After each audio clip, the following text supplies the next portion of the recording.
Bismillahirrahmanirrahim. Assalamualaikum warahmatullahi wabarakatuh. Waalaikumsalam warahmatullahi wabarakatuh. Amin. Wassalatu wassalamu ala asyrofil anbiya'i wal mursalin Sayyidina Muhammadin wa ala alihi wa sahbihi ajma'in. Rabbi shrah li sadri wa yassir li amri wahlul 'uqdatam min lisani yafqahu qawli. Subhanaka la ilma lana illa ma 'allamtana innaka antal alimul hakim. Wala haula wala quwwata illa billahil aliyyil azim. Walhamdulillahi rabbil alamin. Bapak-bapak, hadirin yang dimuliakan Allah Subhanahu wa taala. Di dunia ini ada lebih 200 negara yang kepala negaranya presiden, ada yang perdana menteri, ada yang raja, ada yang sultan. Kemudian dunia ini sekarang sudah ada 7 miliar yang tinggal di alam dunia ini. Ada yang mulia, hampir semua negara cerita soal memberantas kemiskinan, memberantas kelaparan, menjaga keamanan, ketertiban, dan sekarang menjaga kesehatan. Mereka tidak pernah menceritakan tentang iman, yakin pada Allah Subhanahu wa taala. Hadirin yang mulia, Al-Qur'anul Karim telah bercerita 14 abad yang lalu menyampaikan kepada kita. Al-Qur'anul Karim, Allah Subhanahu wa taala tawarkan siapa yang boleh menciptakan seperti ini, satu ayat pun tak bisa. Sampai kapanpun Al-Quran ini terjaga. Dia menciptakan dari yang mulia bagaimana kaum Sabah, kaum Samud, kaum Ad, negara mereka kaya-kaya, orangnya kuat-kuat, sehat-sehat, badannya besar-besar, setinggi pohon kelapa besarnya, sehat semuanya, olahraga. Kemudian ada yang kaum yang pertanian mereka subur-subur, sampaikan kalau kita masuk kebunnya itu bawa keranjang, kita keluar kebun, keranjang sudah penuh. Itulah kemakmurannya. Ada yang berteknologi canggih, sampai rumah-rumah batu bisa mereka ciptakan menjadi rumah-rumah tempat tinggal mereka. Tapi mereka lupa kepada Allah Subhanahu wa taala. Mereka yakin kesehatan, yakin keamanan, yakin kekayaan, yakin kesejahteraan. Allah kirim beberapa nabi alaihissalam memberitahu kepada mereka supaya mereka taat kepada Allah Subhanahu wa taala. Hadirin mulia, karena para anbiya ini, para nabi ini mereka telah tertawakan, mereka tak peduli, hanya Allah kirimkan berbagai macam cobaan, azab yang datang. Allah semua bunyi ledakan yang dahsyat, begitu kuat sehingga dengar orang yang mendengar dentuman ini, telinga mereka menjadi pecah berdarah dan mati. Ada yang dikirim hawa panas sehingga mereka kepanasan. Akibat mereka tidak taat kepada Allah Subhanahu wa taala. Ini yang mulia. Sejarah sampai kapanpun Al-Qur'anul Karim mengatakan inilah kitab yang tidak ada keraguan padanya. Zalikal kitabul la raiba fihi hudal lil muttaqin. Ini petunjuk bagi orang-orang yang takwa. Kalau dia tidak menjadikan Al-Quran sebagai petunjuk, inilah jadi kegagalan pada dia. 200 negara lebih sekarang ini bercerita tidak soal iman, soal keamanan, ketertiban, kesejahteraan, sehingga mereka lupa kepada Allah Subhanahu wa taala. Mereka tidak kenalkan Allah Subhanahu wa taala. Sampai ke hari ini hadirin, ada 6 miliar orang kafir yang tidak kenal Allah Subhanahu wa taala. Mereka tidak disampaikan benda yang penting ini. Yang 1 miliar pun orang Islam kita ini katanya orang-orang survei Pak, di majalah-majalah Muhammadiyah, Nahdlatul Ulama, bahkan dari Malaysia, negara Islam, hampir 70% mereka tidak sholat. Jadi untuk perbaiki semua inilah yang perlu kita usahakan. Bagaimana supaya orang sholat? Dengan sholat mereka akan kenal Allah Subhanahu Wa Taala. Dengan sholat dia akan dicegah fahsya dan munkar. Dengan sholat dia akan tahu tugas-tugasnya. Dari sholatlah kunci anak surga. Kita ada surga depan kita, di banyak amal kita, tapi tak ada kuncinya. Kita tak dapat masuk di surganya hari ini. Inilah yang kita risau pada hari ini. Kenapa sholat tidak begitu dipentingkan? Kenapa azan berkumandang orang tidak ke masjid? Karena kita tidak memulai dengan usaha dakwah ini. Dakwah ini seolah-olah hanya kerja guru-guru agama, guru-guru orang-orang jamaah, mungkin kerjaan para jamaah yang berkeliling, kerjaan orang-orang alim. Padahal dakwah ini awalnya kerja Allah Subhanahu Wa Taala. Allah dakwah kamu, wallahu yad'u ila daris salam. Allah dakwah kamu ke kampung keselamatan. Wa yahdi may yasha ila siratal mustaqim. Kepada siapa yang dia kehendaki ke jalannya yang lurus. Jadi kita mesti ada usaha supaya sholat di rumah-rumah kita. Kadang-kadang kita tak sadar di rumah kita ada yang tidak sholat. Di negeri kita, di kampung kita, di RT kita dia tidak sholat. Sampaikan dikatakan mungkin hari ini azab yang datang, wabah yang datang, ekonomi yang begitu sulit di hidup kita ini karena orang telah tinggalkan sholat. Orang yang sholat, Allah beri dia ketenangan jiwa, Allah jamin rezekinya. Sampai 15 macam Allah berikan kepada kita. Tetapi kalau sholat tinggalkan memang menjadi kesusahan, menjadi azab kepada kita. Sholat merupakan kewajiban kita yang mesti kita tidak boleh tinggalkan. Sampaikan Rasulullah SAW hadirin memberitahu kepada orang-orang keluarga kita semua, ajar anak kamu sholat sejak dia berumur 7 tahun. Kalau tak sholat umurnya 10 tahun, kamu boleh pukul dia dengan rotan. Allah akan memberkahi, kata Rasulullah SAW. Sungguh Allah akan beri keberkahan rumah-rumah yang punya rotan untuk menakuti anak cucunya supaya sholat. Sebab sholat inilah menandakan Islam dan berislam. Man taraka sholatan muta'ammidan faqad kafara jahar. Mafhum hadis. Barang siapa tinggalkan sholat dengan sengaja, maka dia kafir yang nyata, dia ingkar yang nyata. Inilah kita datang kemari untuk kita bicarakan, kita ceritakan supaya kita ada kerisauan, risau tentang sholat ini dulu. Kalau satu negeri akan baik, Allah perbaiki agamanya. Kalau rumah akan baik, Allah perbaiki agamanya. Bukan ekonomi, bukan pangkat jabatan, tetapi agama akan diperbaiki. Sebab agamalah yang terpenting. Rasanya tak ada Pak yang lebih penting dari agama, tak ada. Yang lebih penting dari agama rasa tidak ada. Karena Allah menjadikan Allah karena asbab agama. Kebaikan seseorang karena agama. Ada di alam kubur, azab kubur karena agama.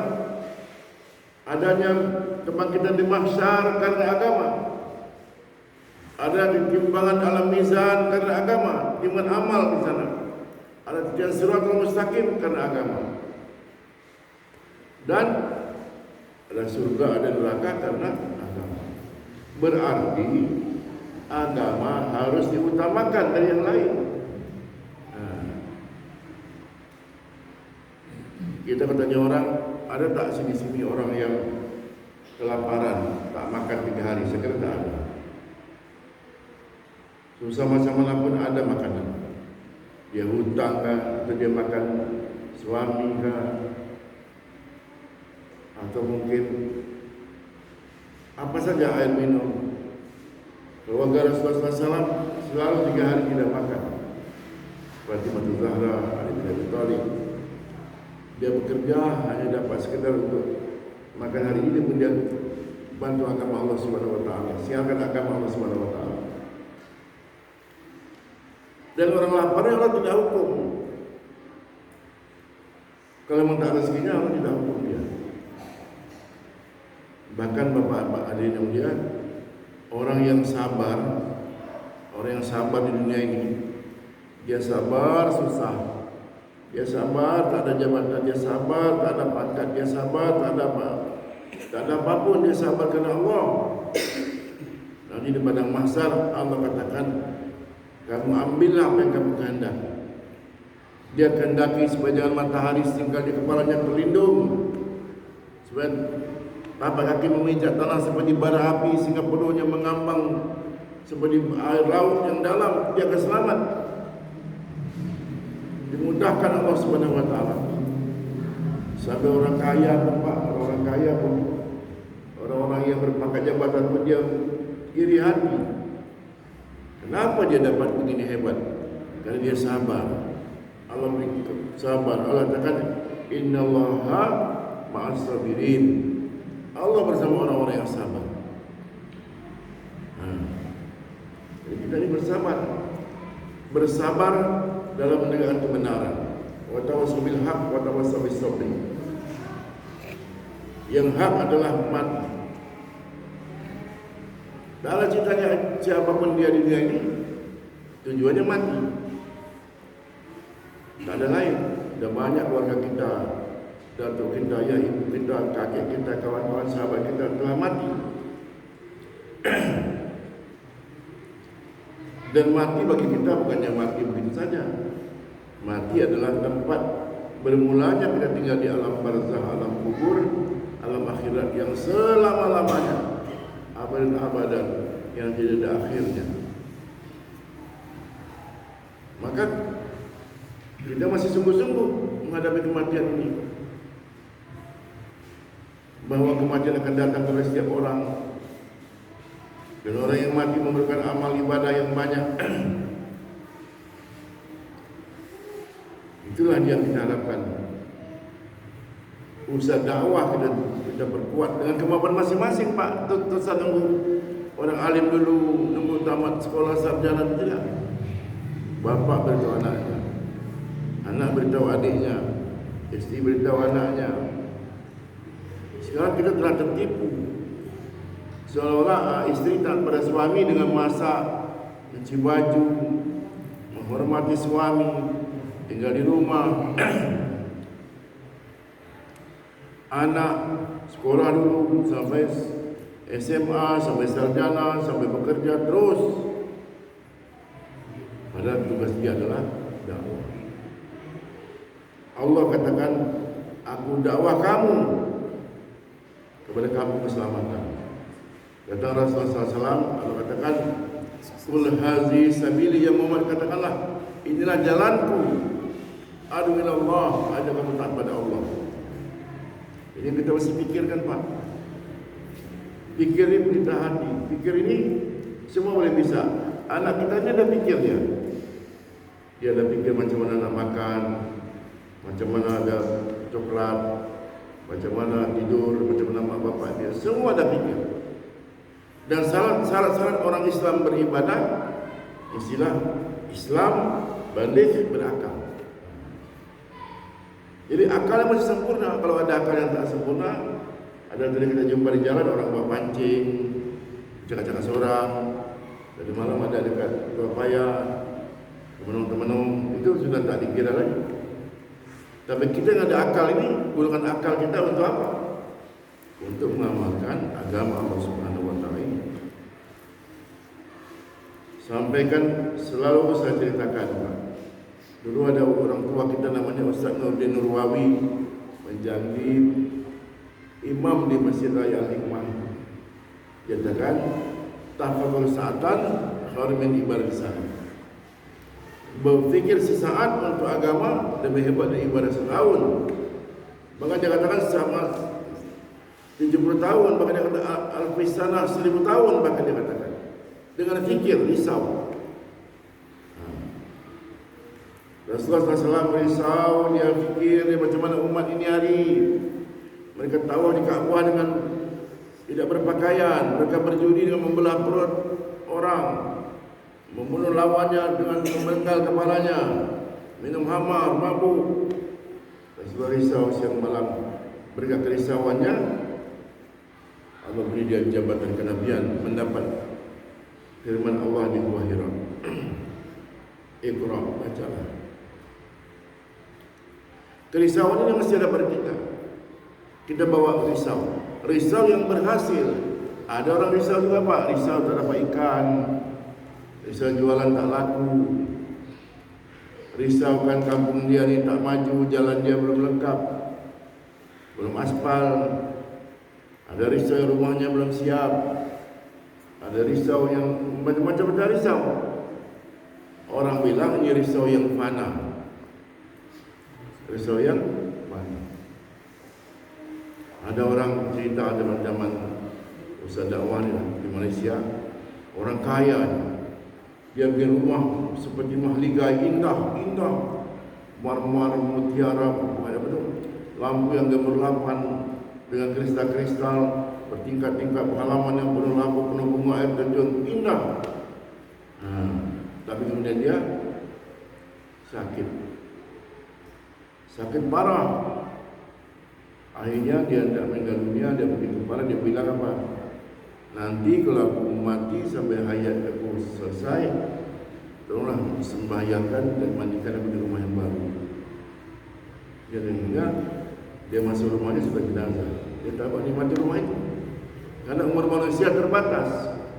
Kalau dia hidup, paling-paling dia tinggal hidup 70, 50, 70, 80 tahun dan berakhir dia.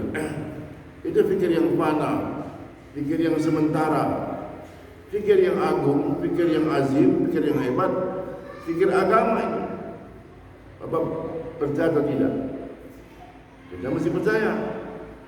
Rasulullah SAW beritahu barang siapa orang-orang yang duduk itikaf di masjid dari maghrib sampai isya, dia belum dengar ceramah lagi, belum baca Quran lagi, belum berzikir, itikaf saja sampai isya, nanti Allah beri sebuah mahliga di surga. Bayangkan mahliga di surga. Betapa hebatnya, rumah yang tak ada dinding, tak ada kaca, semua transparansi. Indah hanya nampak dari luar dan dalam. Makan yang begitu lengkap dengan keindahan dan kenikmatan. Kalau dia di situ dia tinggal umur dia 70 tahun, dia mulai tahan mulai umur 20 tahun, dia 50 tahun kali tinggal 95 hari, 15.000 apa 150.000 mahliga yang Allah berikan pada kita. Surga untuk orang yang beriman 10 kali lebih besar daripada alam ini. Sampai ini ada daftar orang kaya Pak, ada daftar orang kaya. Satu si A, satu si B, satu si C, satu sampai 9 orang di Indonesia. Yang terkaya nomor 1 Anda. Kenapa? Karena di warga sebelum subuh pahalanya lebih hebat daripada dari sisi.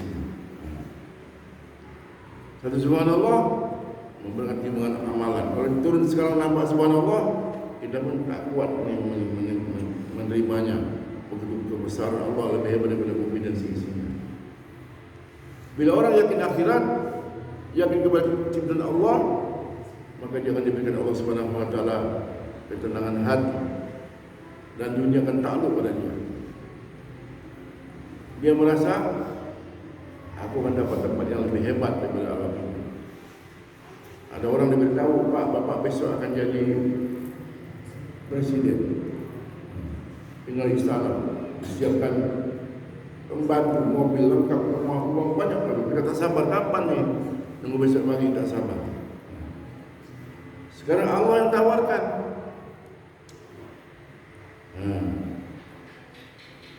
Saya ada berkesan mendengar ulama di Jordania cerita seorang penggali kubur, Pak, tugas gali kubur. Satu perempuan telah datang buat jenazah. Dia masuk dalam kubur. Dia nampak malaikat berkuda mengambil jenazah ini. Dia nampak taman-taman surga di kuburan itu. Penjaga kubur ini pingsan, Pak. Pingsan dia, ya Allah. Orang bilang, kenapa ni? Dia angkat naik ke atas. Kenapa kau pingsan?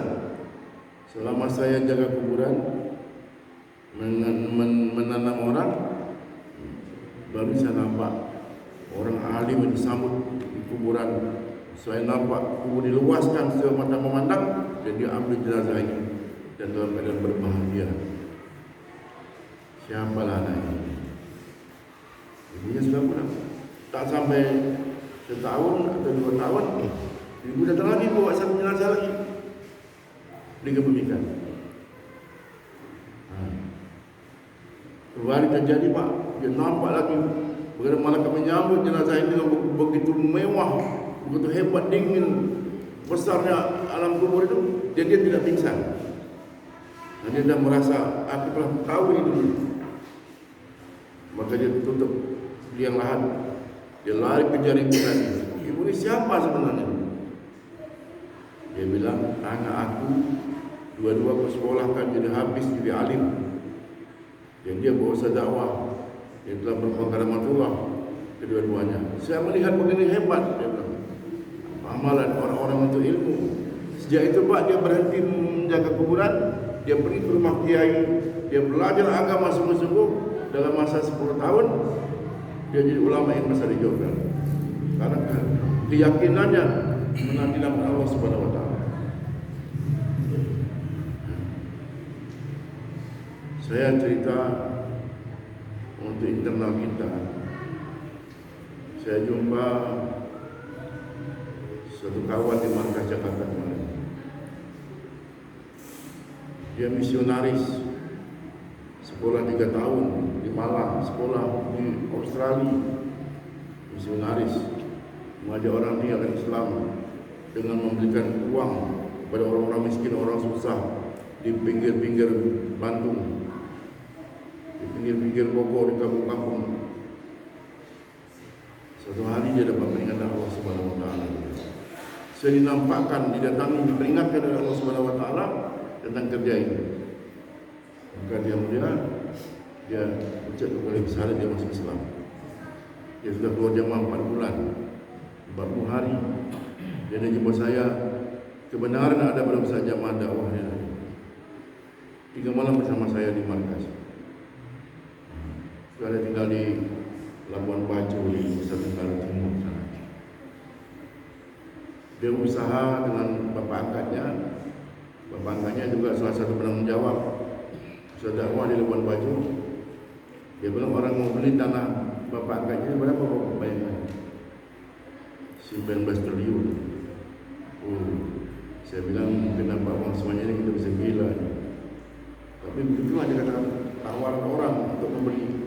Jadi Allah berikan kemudahan, Allah berikan hidayah. Labuan Bajo itu tempat yang hampir sama dengan Bali. Orang berpakaian yang tak sempurna. Turis-turis datang tiap hari. Tapi aneh, Pak, hampir tiap bulan, mungkin tiap 2 minggu orang masuk Islam. Masih pakai topi, masih pakai apa dia masuk masjid. Islamkan saya. Kalau bapak-bapak ada suka-suka buat baca-baca handphone juga di YouTube, Islam Mu'alaf Labuan Bajo. Kenapa? Jadi daya Allah Subhanahu Wa Taala berikan tergantung pada kita. Keinginan kita hari ini, kerisauan kita hari ini. Risau dengan keadaan masjid. Bukan tak mustahil, Pak, masjid ini besok akan datang orang solat zuhur sampai 2 kali penuh. Yang kedua, di Sri Lanka sudah terjadi, di beberapa daerah sudah terjadi. Berkat usahanya tentang solat di subuh-subuh. Kita daftar sekarang dihadap petugas sensus. Catat tiap 5 tahun sekali. Sekarang kita tugas sensus hari ini. 40 rumah ke sana, 40 rumah ke sini, ke sana, kita duduk rapat. Mana dia jumlah akil balik sekian orang? Siapa yang bisa pandai belajar mengaji yang belum saya belajar ngaji? Siapa yang tahu tentang solat? Kita tulis siapa yang mau ke masjid, siapa yang belum ke masjid, apa sebabnya? Itu aja Bapak dapat pahala pikir tu. Risau itu sudah diberi nilai tinggi oleh Allah Subhanahu Wa Taala. Kerisauan pikir umat. Kalau ada kerisauan sampai kapanpun ya begini. Tapi kalau dia ikhtiar, sama ada tidak jadi yang terjadi, kerana Allah Subhanahu Wa Taala orang beri hidayah. Tapi kita sudah bekerja, kita sudah mengajar. Kerjaan Rasulullah SAW. Dulu nak jadi Nabi kena nak dakwah kena jadi Nabi dulu. Dapat sertifikat Nabi dari Allah Subhanahu Wa Taala dan Rasul. Sekarang tidak, setiap orang boleh sampaikan. Qul in kuntum tuhibbuna Allah fattabi'uni. Kalau kamu cinta kepada Allah, ikut aku, ikut Rasulullah SAW. Yuhibbukumullah wa yaghfir lakum dzunubakum wallahu ghafurur rahim. Kamu akan dicintai Allah. Kamu akan diampuni dosa-dosa oleh Allah. Allah Maha Pengampun dan Penyayang. Karena itu kita dengar orang Jawa mengajak orang untuk bangkit bangun bersama itu supaya adanya usaha dan perubahan, supaya kampung kita ini diberi rahmat Allah Subhanahu Wa Taala. Para sahabat dulu sekeluarga dia doa, ya Allah, macam mana aku punya sawah ni tak hujan-hujan, belum hujan, solat lagi, berbagi solat lagi sekeluarga. Maka apa yang terjadi? Allah turunkan hujan di kebun dia saja. Itu kalau sekeluarga taat pada Allah Subhanahu Wa Taala. Kalau satu RT, maka satu RT Allah akan berikan kemudahan, Allah beri rahmat, berikan keberkahan. Kalau satu RW, satu kelurahan, satu kecamatan, satu kabupaten, satu provinsi, satu negara, maka janji Allah pasti benar. Kita doa tiap hari kan Pak? Allahumma rabba hazihi da'watit tammah wa suratil qaimah ati sayyidina wal fadil wasrab wa darajat al-rafi'ah wa ba'asu maqam Muhammad al-jiwat innaka la tuqdiqul mi'ad. Ya Allah, dakwah yang sempurna. Allahumma rabba hazihi da'watit tammah wa suratil qaimah yang semua akan didirikan. Ini dakwah yang paling sempurna ni Pak, sebentar lagi. Bila sadar azan, dakwah yang paling sempurna Rasulullah. Allahumma rabba hazihi da'watit tammah wa salatul qaimah. Baru ati sayyidina Muhammad wasilah wal fadilah. Kita dapatkan wasilah, dapat fadilah dari Rasulullah SAW nanti di akhirat pada masa. Dan kita akan dinaikkan derajat oleh Allah. Sudah dikatakan. Dan di tempat yang terpuji, Muhammad al-Jiwatah. Inna kala tawfiqul niat, Allah tak pernah mungkir janji Bapak sekalian. Allah tak pernah mungkir janji. Janji Allah pasti benar. Ajar anak kamu sholat, itu yang kedua dulu. Ajar dia berwudu Pak, ajar dia berwudu dengan benar. Allah beritahu Rasulullah SAW, dia boleh pilih di mana 88 pintu surga. Ajar dia wudu dengan benar, kita jaga dia. Jangan kita percaya saja wudu betul tak mudah ni. Cucu kita tengok engkau wudu benar tak? Baca tangan, ya Allah, tangan aku dicuci, bersihlah dengan memegang-megang yang tidak benar. Ya Allah. Bila bermulut, berkumur, ya Allah, bila bicara yang benar, tidak memfitnah, tidak menggunjing, tidak riba. Ya Allah, hidung bila berbau yang bagus, bersihkan muka dengan muka yang taat pada Engkau, ya Allah. Tangan kita tangan memegang yang baik, kaki kita melangkah yang baik, telinga mendengar yang baik, kepala sebab otak kita berpikir yang baik. Doa kita setiap wudu. Bahkan dia sarankan kalau mau dengar terompahnya siapa itu Bilal. Kenapa Bilal dengar terompahmu dalam surga sedangkan kau belum dalam surga? Dia cakap apa? Karena saya setiap kali wudu, saya wudu lagi. Sekarang Pak, Dinas Sosial Provinsi dah bikin surat, surat himbauan berseluruh masyarakat supaya berwudu terus, karena ternyata berwudu ini dapat menghilangkan serangan daripada virus corona. Orang berwudu Allah akan selamatkan. Dia ni 4 jam baru masuk ke dalam paru-paru sejak dari hidung ni. Kita sudah subuh, sudah mulai kita berwudu, masukkan ke hidung, keluarkan lagi. Sebab wudu orang ada solat duha atau isyraq. Sebab duha tak lama jumpa zuhur. Zuhur tak lama jumpa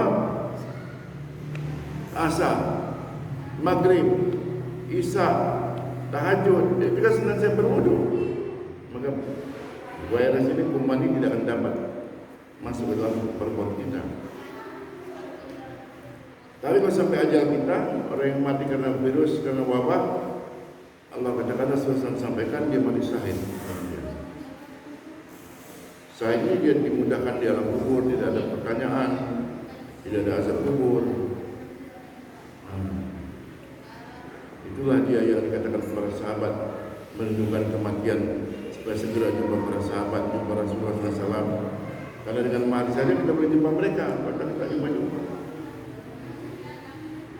Maka sudah wudu, kita doa, ya kan? Asyhadu an la ilaha illallah wa asyhadu anna Muhammadan abduhu wa rasuluh. Sampailah Allahumma jannah tawabina wa jannah mutatahhirin. Jadikan anak kita ni yang kecil-kecil tu ahli wudu, dan dia akan segera menjadi ahli solat, menjadi solat azan. Tidak ada risau kita, Pak. Tak risau kita besok dia mau jadi RT, jadi RW, mau jadi camat, jadi bupati, jadi gubernur, dia ada jaga solat.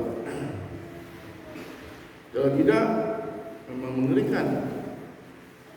Saya sampaikan dengan Pak Gubernur, Pak, kata Ustaz Uzairon, dia memimpin pondok pesantren di Temboro. Besok para raja, para sultan, para pemimpin di padang mahsyar, Allah akan bangkitkan dia seperti seekor semut. Semut kecil. Kita kan besar, semut dipijak-pijak. Kenapa? Karena dia merasa lebih besar dari Allah. Dia rapat, ada azan. Aku ni pemimpin, rapat belum selesai. Azan nanti dulu. Kehendak Allah. Kita nantikan. Seolah kita paling besar. Maka hari itu Allah hinakan kita. Dan itulah kita ini semua pemimpin. Pemimpin keluarga, pemimpin rumah tangga, pemimpin masyarakat. Kita mesti azan, mesti tahu enggak? Bila disebut nama Allah, bergetar hatinya. Bila dibaca Allah, bertambah imannya. Ini Pak, kadang-kadang kita ni cakap lalu jalan Temiang kan jalan-jalan apa tu? Bahan Pinang tu. Ada jual kedai musik dangdut. Kalau masih kita dengar musik dangdut, kita masam termain goyang kepala kita. Tapi bila azan majlis raya, kita sama. Ini tes iman kita, Pak. Kalau azan bergetar hati dia, berarti imannya dia punya itu bagus. Kata Rasulullah SAW, "Iza ra'aitumu rajula ya'tadul masjid fashhadu bil iman." Kalau kau saksikan ada orang yang pulang pergi ke masjid kebiasaan bagi dia, maka aku jadi saksi kepada kamu, dia beriman kepada Allah. Besok Rasulullah jadi saksi kepada kita. Ini orang beriman. Sebab Allah telah firmankan, "Innama ya'muru masajidallah man amana billah wal yawmil akhir." Sesungguhnya hanya orang-orang yang memakmurkan masjidlah yang beriman kepada Allah dan hari akhirat. Yang lain bukan. Sesungguhnya hanya. Ini mau kita usahakan. Jangan sampai kita besok kita merasa kita beriman, tapi Allah bilang tidak. Kan kita baca Al-Baqarah 8. Wa minan nasi ma yaqulu amanna billahi wa yawmil akhir wa ma hum bimu'minin. Banyak orang mengatakan diri bukan dia beriman kepada Allah, beriman hari akhirat, Allah katakan dia tidak beriman. Kenapa? Kenapa iman itu masih disebut dengan lidah, yang di dalam hati, dan diamalkan dengan cakap saja. Saya beriman, bukan. Dan orang beriman, kata Allah Subhanahu Wa Taala, dia mestilah menjadi memakmurkan masjid. Jadi kasihan Pak, kalau tetangga kita hari ini, anak kita hari ini, kalau kita hari ini tidak mau ke masjid, tak dapat dikira beriman. Ini mesti kita ada kerisauan. Tak sanggup seorang, kami ada sini ni, ada berapa orang? 14, mungkin ada 5 orang boleh pakai. Bapak ajak kami ke rumah kawan-kawan, beritahu silaturahim. Sebab Pak, yang berhidayah hanya Allah, bukan kita. Di rumah Nabi tak ada hidayah. Nabi Nuh anak dia dan isteri tidak ikut. Nabi Lut juga. Nabi Ibrahim ayahnya tak ikut. Ya kan? Nabi Muhammad SAW pamannya tak ikut. Tapi di rumah Fir'aun ada Nabi Musa AS. Ada hidayah Allah SWT. Jalan hidayah ni lah macam jalan hidayah ni. Namanya Sabil Huda, jalan hidayah. Orang ke masjid. Kalau tak ada hidayah Pak, walaupun rumah kita ni sama tak masjid, tak datang. Orang sanggup manjat kelapa, tapi tangga masjid di satu tingkat tak sanggup. Ini rumah Allah, rumah yang Allah cintai. Dan kita ni Allah jamin orang yang duduk seperti ini bangkit dosa kita diampuni Allah. Dan Allah bangga kita di depan para malaikatnya, disebut nama ayah bunda kita, si Fulan bin Fulan. Ada duduk di majlis itu. Ada sekali orang tak sengaja Pak, dia tak sengaja dia datang. Kebanyakan dia bukan dosa kata malaikat, ya Allah dia tak sengaja tu ya. Ini majlis yang diampunkan. Ini kata Raudatul Jannah, raudah ini. Orang Pak kalau mau pergi raudah, orang pergi haji sampai kepala sengit-sengit, dulu sempit-sempit terpijak-pijak. Kita sujud, kepala orang ya. Nak ngajar raudah tadi. Kita raudah tiap hari sini ada Pak, sama. Taman-taman surga. Raudah yang di Madinah itu saja selesai ini kita sedang kamera jamu. Itu subuh hari buka pintu aja, hari orang sampai sana penuh juga. Mungkin ada malaikat. Jarang kita dapat tempat yang selesai, tapi berapa orang. Maka di sini ada taman surga yang sama. Barang siapa sering di taman-taman surga, besok hari surga. Taman surga Allah Subhanahu Wa Taala. Ada majlis fikir risau keadaan umat hari ini. Risau dibawa pulang, risau dibawa ke mana-mana. Terpandang muka anak saya, cucu saya. Kita besok bersama dia di akhirat, sama-sama di surga, sama-sama selamat di padang mahsyar, sama-sama selamat di azab kubur. Bukan hanya sekedar bergembira happy birthday, happy birthday. Ini orang kahwin, serang-serang kata tidak. Bersama-sama di surga Allah Subhanahu Wa Taala. Mereka tidak salat, abangnya akan ditanya Allah Subhanahu Wa Taala, ayahnya tanya Allah Subhanahu Wa Taala. Orang alim di kampung itu akan tanya Allah Subhanahu Wa Taala. Karena kerja dakwah ini kita sampaikan melekat pada tubuh kita, aku didai ila Allah. Mampu cuma 2 patah saja. Mari ke masjid. Ayo solat, 2 saja. Dan dia tak tahu. Itu pun dakwah. Di masjid baru Pak, tolong ajar dia ni. Saya tak boleh ajar. Ajarkan solat. Bila dakwah telah berkembang, maka Allah akan dikatakan Umay yang ilu rasulih Waqad baza Wazan asim. Dan jembetan pada Allah Rasulnya, itulah kemenangan yang besar, kejayaan yang sejati, kejayaan sebenarnya. Kejayaan dunia ni, Bapak dulu kenal namanya siapa? Soeharto tak ada lagi, Soekarno tak ada lagi. Macam tak mana dia. Gubernur-gubernur lama, Pak Bupati lama meninggal, Purwanto, Pak Manan, tak ada lagi. Sebentar aja dia ada, hilang, meninggal habis. Teman-teman kita lama, wali kota Tanjung Pinang, almarhum Pak Sani dari Kampung Pahlawan, habis. Tapi orang-orang yang membantu agama Allah dia tidak mati, tapi dalam menjaga Allah Subhanahu Wa Taala. Dia tetap bersama teman-temannya. Makanya kita ni Pak, nanti di alam kubur jumpa kawan kita ni, yang main pura-pura. Kemana si bulan? Dia masih kena azab, masih masalah dia. Itu kita mesti doakan. Jadi kami datang kemari ini mengharapkan kami ini belajar untuk perbaiki diri sendiri.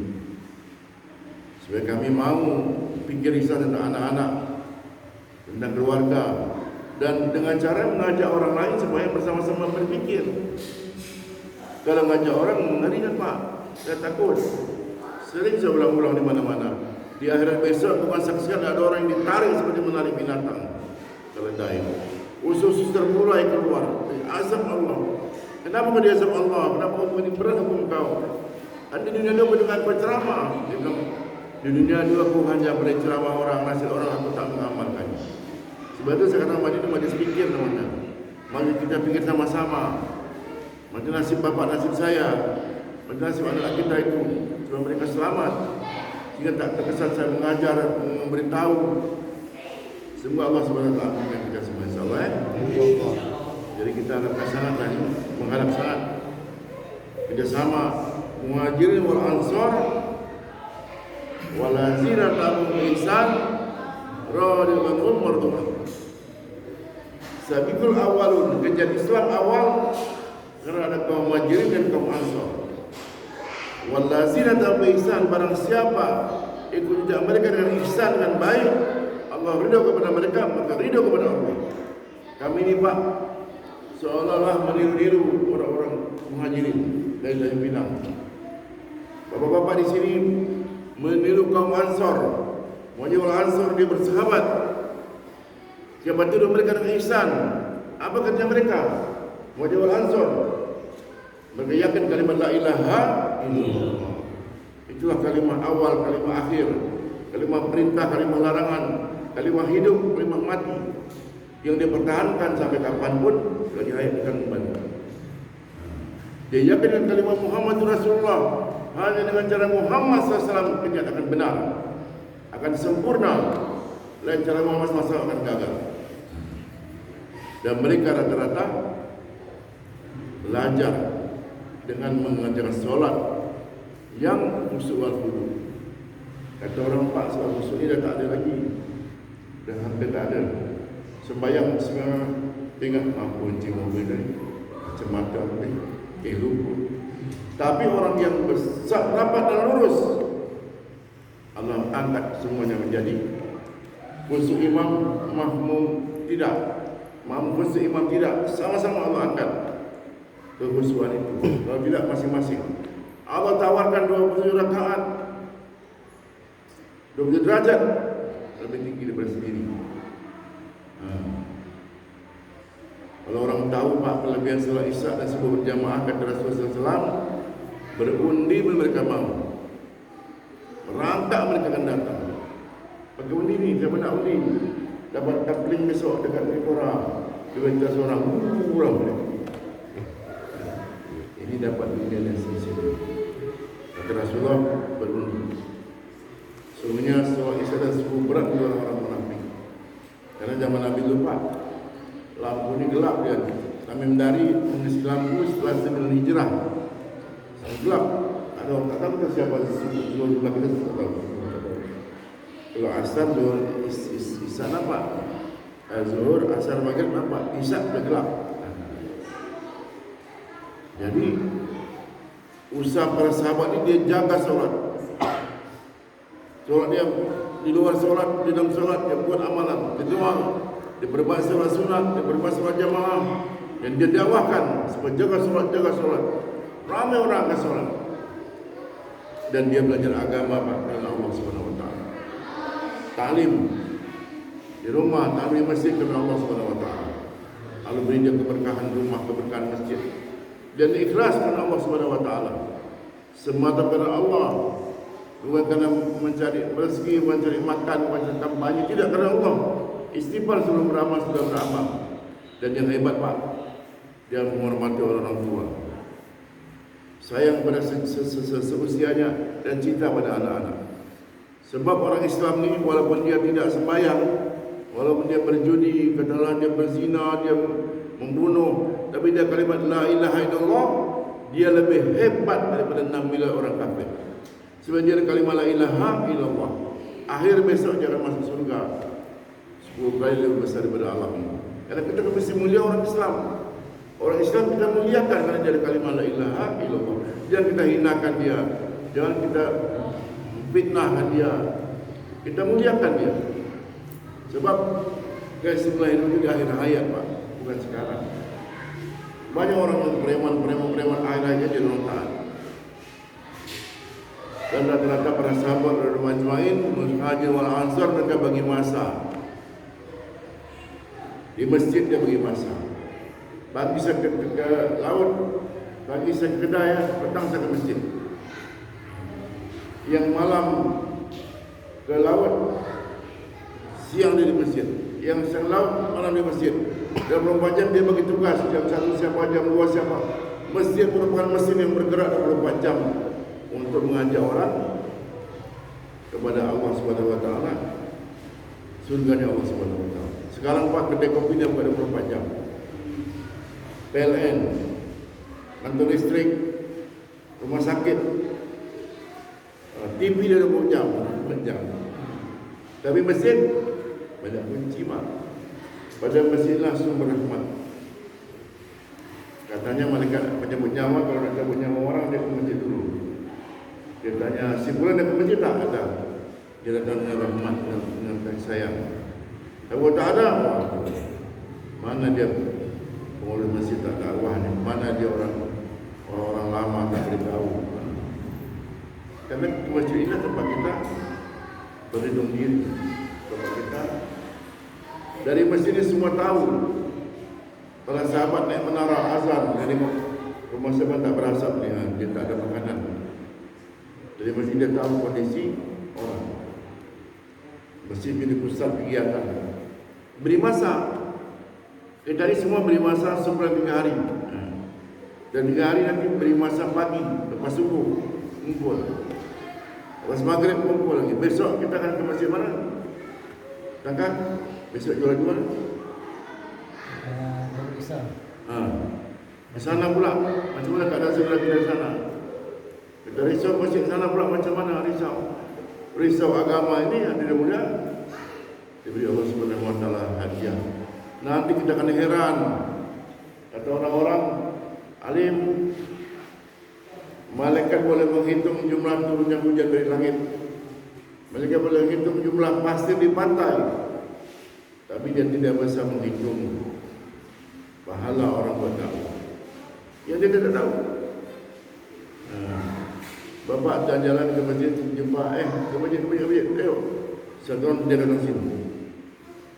Dia mendengar bayan, dia dengar ceramah, hati dapat hidayah. Dia pulang kampungnya, Allah kasih dia rezeki. Dia bangun madrasah, bangun surau, bangun pesantren.